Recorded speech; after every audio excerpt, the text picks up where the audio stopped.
Okay, everyone, I hereby call to order this meeting of the Downers Grove Public Library Board of Library Trustees. We'll begin with the Pledge of Allegiance. I pledge allegiance to the flag of the United States of America and to the republic for which it stands, one nation, under God, indivisible, with liberty and justice for all.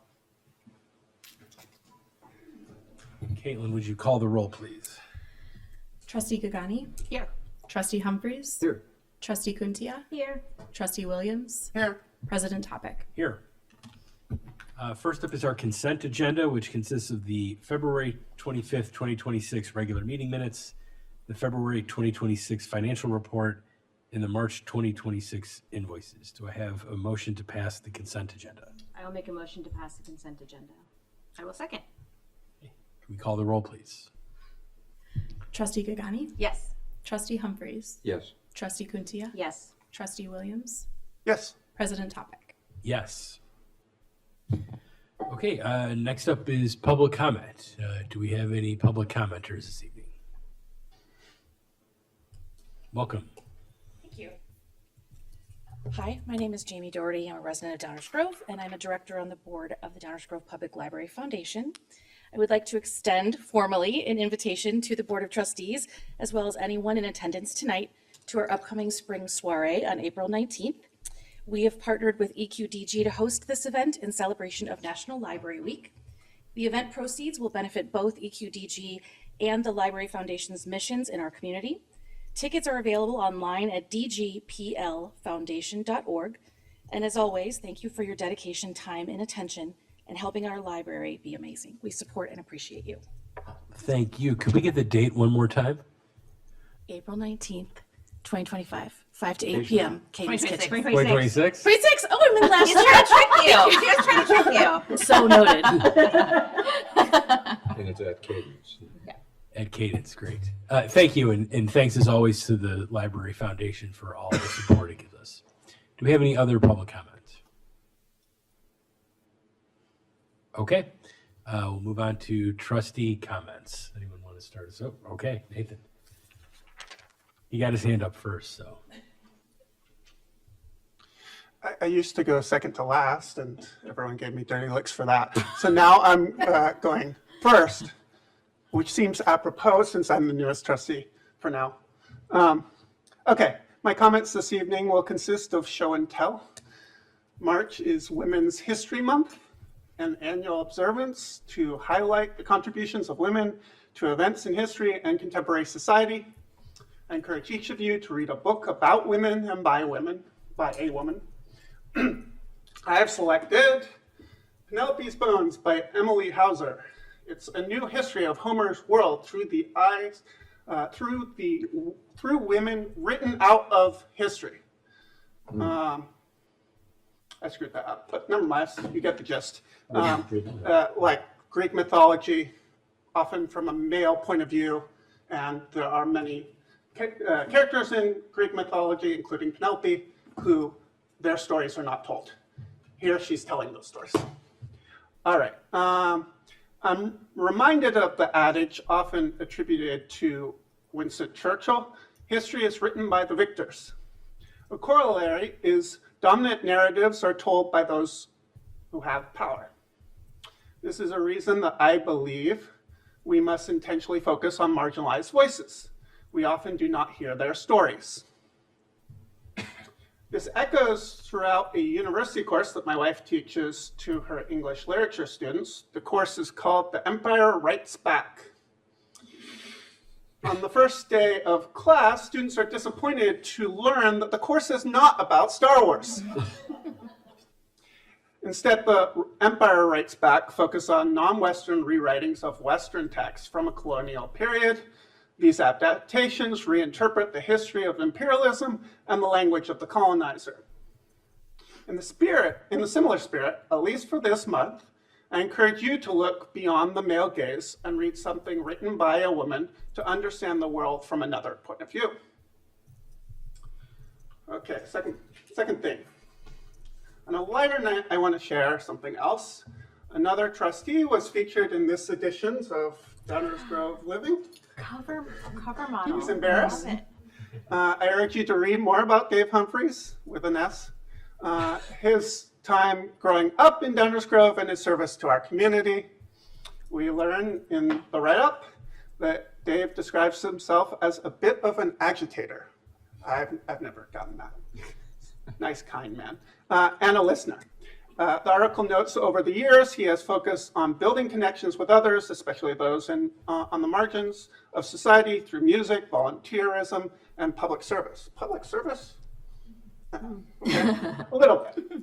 I'll leave the rest for you to read, but the profile includes a couple of photos of Dave from 1975 inside a coffee house that he founded. Such humility. Okay.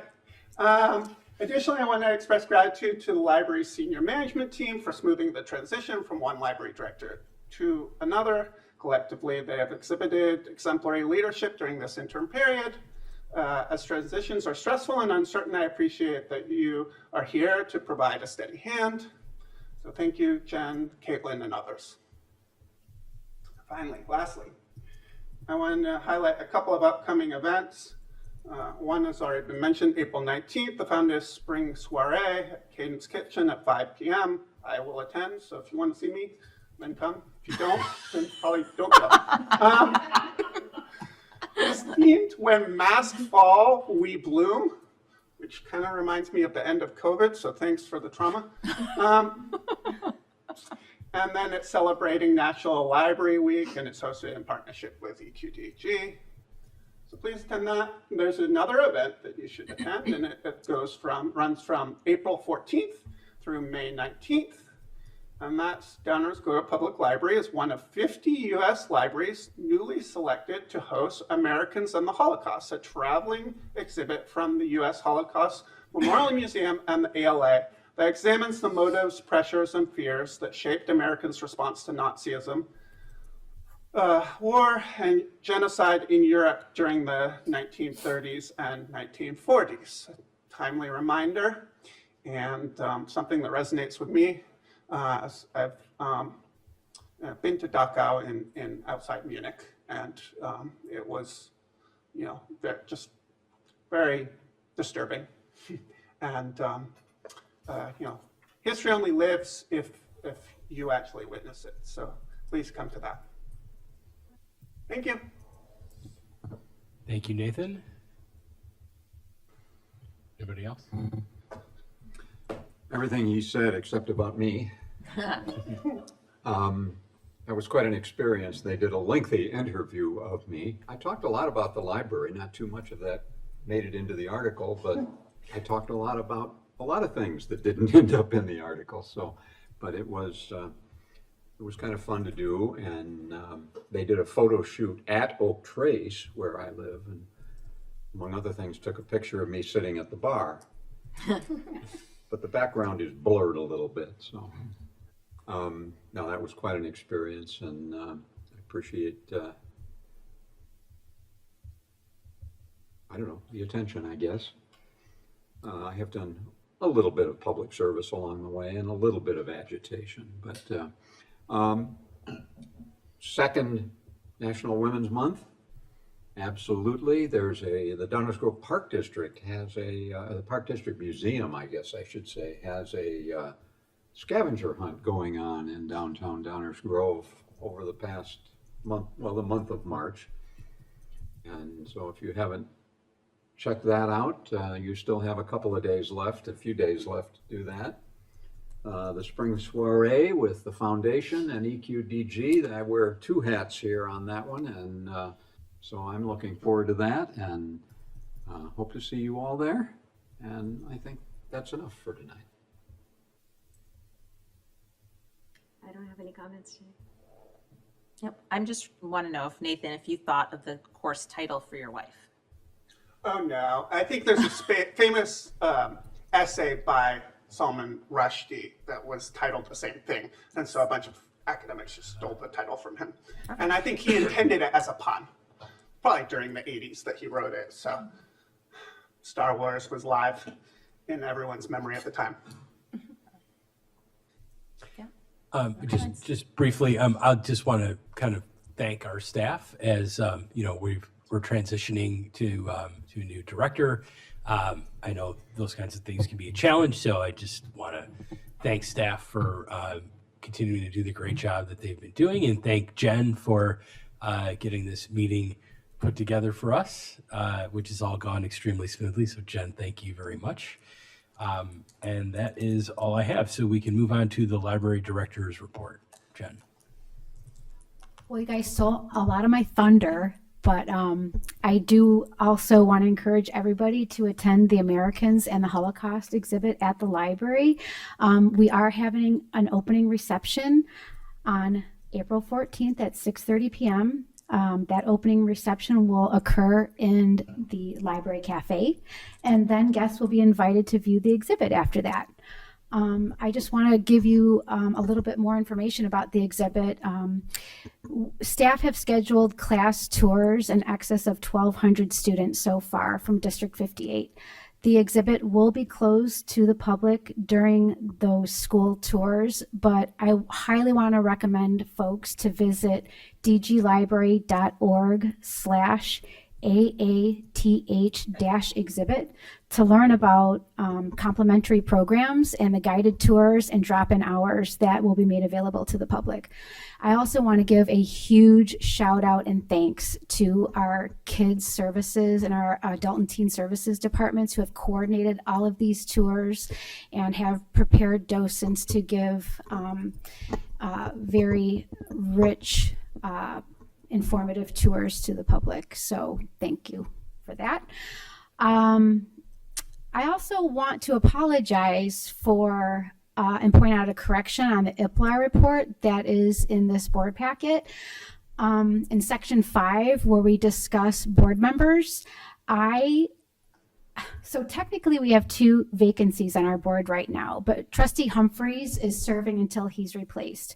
I should have included him as a trustee on the report. I did not. I should have included him on the report with a note saying that he is serving until replaced. I just want you to know that I have contacted the Illinois State Library and I've notified them of this correction. So even though the report is locked and we cannot make the changes, they've made a note in our file so we don't get in trouble. So I also want to say that we reached a new story time attendance high of 146 attendees, not this past Saturday, but 2 Saturdays ago. So we have a new record to beat. So kudos to the kids department. And I was lastly going to remind everybody of the EQDG Foundation pairing at Cadence Kitchen, but that has been covered ad nauseum. So thank you. Sorry. Okay. Anyone have any comments or questions on the director's report? Okay, Jen, thank you very much. We have 2 items of new business. The first is general policy updates. Jen, would you just kind of walk us through those, please? Sure. Okay, so this is regarding immigration and customs enforcement policy. So since February of 2025, the library has had internal guidelines and a checklist to help staff in the event there was ICE presence on library property in the building. This past February of 2026, the Village of Downers Grove passed their own ordinance in regards to the monitoring of immigration and customs enforcement activities on village property. And as a result of that, we asked our library attorney to review our existing guidelines and checklist to make sure that it's still applicable and we're keeping up with best practices. So our attorney responded to us with an exhaustive ICE policy that is about 7 pages long, and it's excessively procedure driven. So when our former director, Julie Milovic, got on board 10 years ago, we completely revamped our policy manual. Before she started, our policy manual had internal guidelines attached to every policy. And so our policy manual was literally 10 inches thick. It was so cumbersome and hard to navigate. So we moved away from including anything procedural in our policy manual. So just with that as a background, in addition to by adopting this policy, we'd kind of be returning to that sort of, including all these procedures in our policy manual, and we're really trying to avoid that. So we propose for your eventual approval and discussion tonight, taking the rules from the draft policy from the attorney and incorporating those rules into our general policy, and then taking the procedural elements and incorporating those into our managers on duty and our building operations monitors manual. And so folks who are on duty and overseeing the library can properly execute the policy. And I'm still working on that piece. So that's sort of the background of how this came about. And yeah, I'll just add a little note on that. So when the village ordinance becomes sort of operationalized, I think we're going to have to look again at whether there's anything we need to update. But I just sort of thought with everything going on, and people may be hearing different things and not knowing what is the current best practice. That's why we asked the attorneys to look at it. But I completely agree with Jen that what they came back with is a good resource for managers and director level people to kind of have if they need it, but it isn't functional for a general policy manual. And so Jen was kind enough to kind of take that and put it into something operational that's still consistent with and covers what the lawyers advised us on, but is something that is more user-friendly and consistent with our approach to how we manage people. Does that sound right, Jen? Yes, and all the managers and building operations monitors have a copy of that draft policy in their back pocket in the event they need to refer to it. So the change to the policy manual then, that's something that we will need to approve, is that correct? So if you wouldn't mind taking a peek at it, this is up for discussion. So basically what I did was I incorporated those rules into our general policy under our library confidentiality area, and then our building and grounds area. And so those red line policies that I've, that I changed are in the packet. So that's the proposed policy change. Yeah, for some of this, I didn't want us to just raise it and vote on it one meeting, so we'll vote on it next meeting. Does anyone have any questions or comments about this today? Dave? Just a second. No, I definitely don't want the board to get bogged down in procedures. And we should not. That we're a governing board, not an operating board, and therefore the procedures should be left to staff, and they will work with the attorneys to make sure that we're both legal and fair. Obviously, a lot of us have feelings about how we should respond to ICE, and there are things that we need to do under the law that we might prefer not to do. But one of the things that makes very clear in this write-up in our that you provided for the board which is public information, by the way, is what is public space and what is private space. And without trying to paraphrase too much, there are things that ICE can do in a public space, but there are things that they are not invited to do in a private space in the library. And the library does have private spaces. And the staff will have detailed information, or already has detailed information about apparently what they should do in the public space and what they require in the way of judicial documentations in order to access private spaces. So without getting into the depths of all of that, the key point that Matt just made is that as the village of Downers Grove operationalizes is a wonderful word, but it's they convert the ordinance that they passed a few weeks ago into operational procedures. We will take a close look at those and review those with our attorneys. The staff will do this and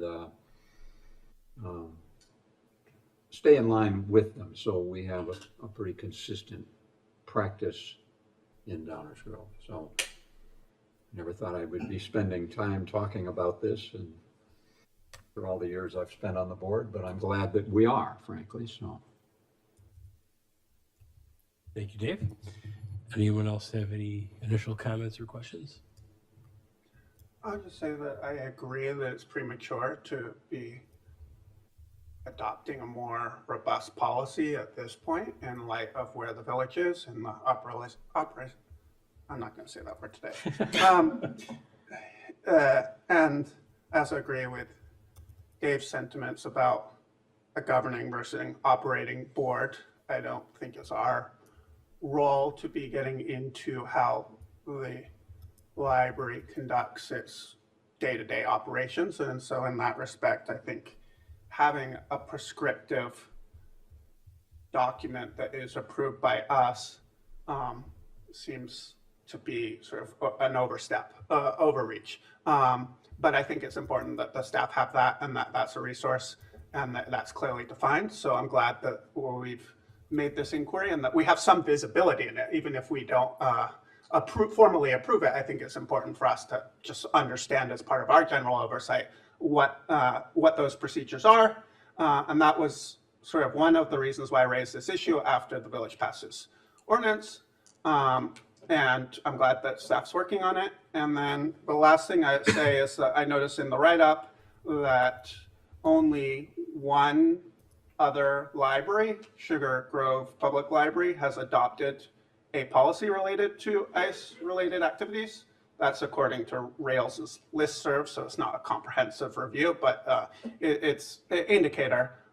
So that's another piece of information that suggests that it might be premature to be doing that. If you know, not that I always believe in moving with the herd, but this is one thing where I think it's a good idea to proceed with caution. And just to clarify, so we would be voting on changes to the policy manual. So maybe one more thing to add there. So the way I interpreted the changes, the red line changes, is they were mostly just clarifications. It was saying including ICE officials or ICE activities and so on. And so the existing language could have been interpreted as covering that already. But now this makes it explicit. So go ahead. We also added a section in building and grounds, so to actually cover law enforcement and immigration and customs enforcement. So we just expanded upon that section as well. 2.10. That's These 2.10. 2.10.3. Yeah, these clarifications seem benign to me, I guess is my point. Got it. Yeah. Yeah, I think the idea was just to, in light of concerns people are having and a desire for clarity, was to try to provide more clarity to staff so that in the event that there was a, ICE visit or that there wasn't confusion, we weren't sort of trying to figure out what to do, we'd already have kind of had a sense of how to handle that in the event that it happens. So I think we really feel very strongly that if there was an ICE presence at the library and activities occurring, that we would immediately call our attorney for counsel. So. yeah. Yep. But that can take a minute. Yeah, And, it's can. good. I just thought it would be good for staff to have some, Yes. have something coming in that they aren't just like figuring it out as they go. Yeah. Right. They know So, what they're supposed to do. okay. Any other questions or comments? And then this will be put over for us to vote on at the next meeting. Yep. Okay. That takes us to item 8B, the Good Neighbor Village Initiative, which is an action item. Yeah. So last week I met with our longstanding partners at EQDG, Equality Downers Grove, and they are working on an initiative to designate Downers Grove as a Good Neighbor Village. The inspiration for this initiative was through the National Good Neighbor Day established by Jimmy Carter in 1978. And for the past few years, Mayor Barnett has issued a village proclamation recognizing Good Neighbor Day on September 28th in the village of Downers Grove, which celebrates the kindness, connection, and neighborly support that day represents. So EQDG is asking all of their partners, including Downers Grove Public Library, to review the proposal and the draft resolution in the packet. and sign a letter of support that will be forthcoming to support this initiative as presented in the packet. Their goal is to take the proposal and draft resolution and letters of support to the village council for approval at a future village council meeting. And trustees, if you have any questions regarding this initiative, we have a member of EQDG in the audience today from their Civic Affairs and Public Policy Committee, Sue Ellen Cook. And if you have any questions in regards to that proposal, she's here to answer those for you. Anyone have any questions? Dave? I wear an EQDG hat as well. I just wanted to ask Sue Ellen if she wanted to add anything for us at this point, or if we're pretty much on the right track.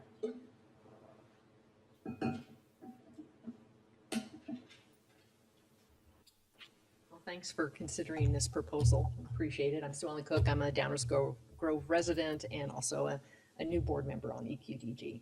And so we've been meeting with a number of organizations, local organizations, nonprofits, to explain this proposal and hopefully get a groundswell of support that we can be a good neighbor community. We can be one of the first, a village, to have this designation.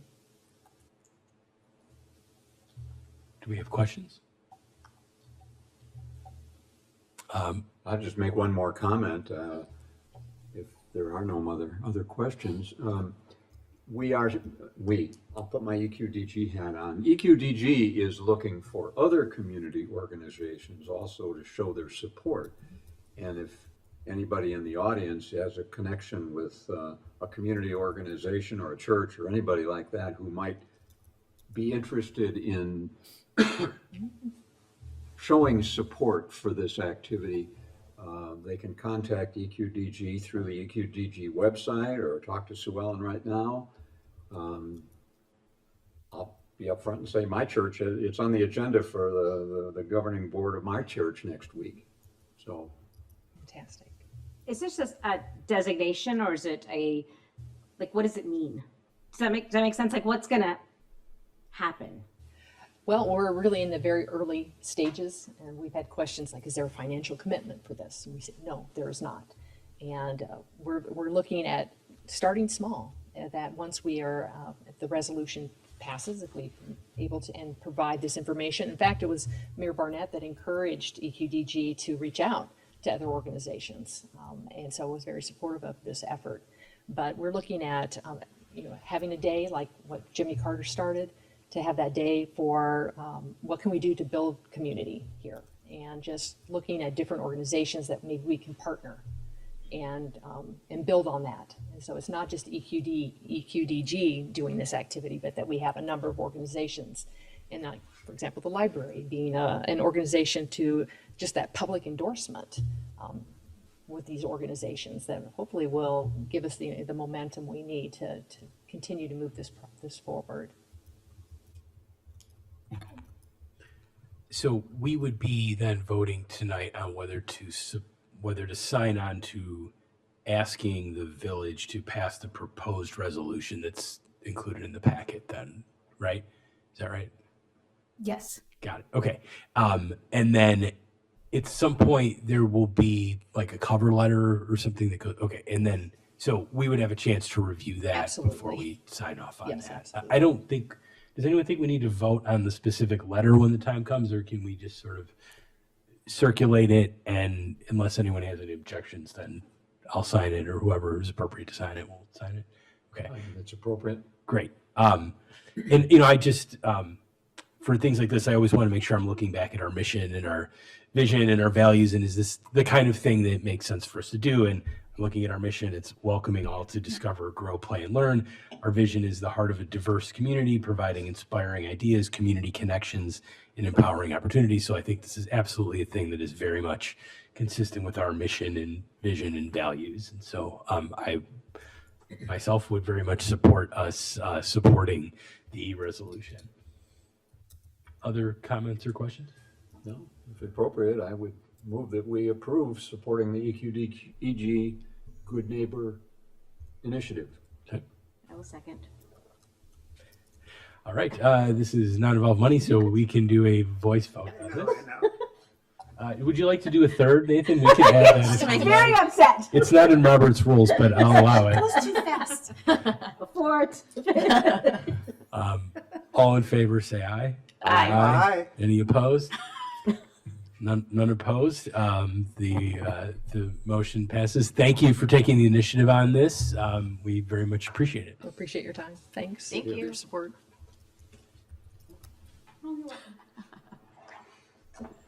Any unfinished business to discuss? Nathan's done. He's just packing it Nathan, up. anything else? You're packing there? Okay. We don't have an executive session, and therefore this meeting is hereby adjourned. Thank you all.